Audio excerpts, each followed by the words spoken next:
Bonjour à tous, je suis Clément, expert comptable chez Advise. Mes clients me posent souvent des questions sur la holding à un moment donné de leur vie entrepreneuriale. Et ces questions, les voici.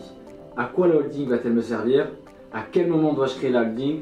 Et sous quel statut juridique? Eh bien, je réponds à ces questions dans cette vidéo. Si tu restes jusqu'au bout de la vidéo, tu pourras bénéficier de mes conseils pour t'aider à faire les meilleurs choix pour la création de ta holding. D'abord, sache qu'une holding, c'est une société dont l'objectif est de détenir des parts sociales ou des actions dans d'autres sociétés qui sont les filiales. Il y a deux types de holding. Les holdings passives qui vont détenir des actions dans des filiales sans rien faire d'autre. Et puis, il y a les holdings actives ou animatrices qui, en plus de détenir des actions dans les filiales, vont apporter des conseils et de l'aide en tout genre auprès de leurs filiales. Avant de choisir le statut juridique de la holding, pose-toi déjà ces deux questions. Qui seront les associés de la holding et la holding sera-t-elle passive ou bien active? Déjà, sache qu'il n'y a pas de statut imposé lors de la création d'une holding. En général, deux formes juridiques sont adaptées aux holdings, c'est la SARL ou la SAS. Je vais t'expliquer les avantages et les inconvénients de chaque forme juridique dans le cas de la holding pour t'aider à faire le meilleur choix. La holding sous forme de SAS va présenter plusieurs avantages pour toi. La SAS peut avoir une activité commerciale et une activité patrimoniale et financière. Donc, quel que soit le projet de ta holding, qu'elle soit active ou passive, bien sache que ce projet il est possible en SAS. Les deux principaux avantages de la SAS, c'est que si tu ne souhaites pas te verser de salaire dans cette holding, eh bien tu ne paieras pas de cotisation sociale.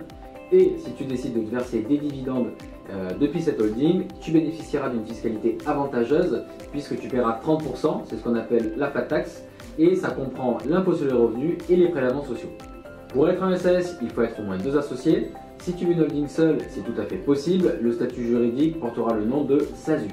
Si tu veux aller davantage dans le détail de la holding en SAS, n'hésite pas à prendre un rendez-vous conseil avec nous. C'est offert, il te suffit de cliquer sur le lien que je te mets dans la description de la vidéo. Tu peux aussi choisir la SARL pour ta holding. Alors en SARL aussi, tu peux avoir une activité commerciale et une activité patrimoniale et financière à la fois. Sur le plan fiscal, la holding en SARL est soumise à l'impôt sur le revenu, mais tu peux opter pour l'impôt sur les sociétés et c'est ce que je te conseille de faire si tu détiens d'autres sociétés que tu souhaites rattacher à ta holding. Enfin, il faut être deux associés pour créer une holding SARL. Si tu as une holding seule, sache que tu peux opter pour une holding EURL. Finalement, les critères de sélection de la forme juridique pour une holding sont assez proches de ceux d'une société d'exploitation classique.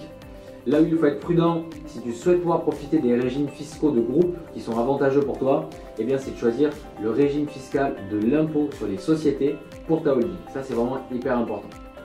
Je te conseille d'avoir une société fille sous le statut de la SARL dans laquelle tu vas te verser des rémunérations régulières soumises à un taux de cotisation sociale intéressant et d'avoir une holding au-dessus en SAS pour y privilégier la prise de dividendes qui te coûtera moins cher qu'en SARL.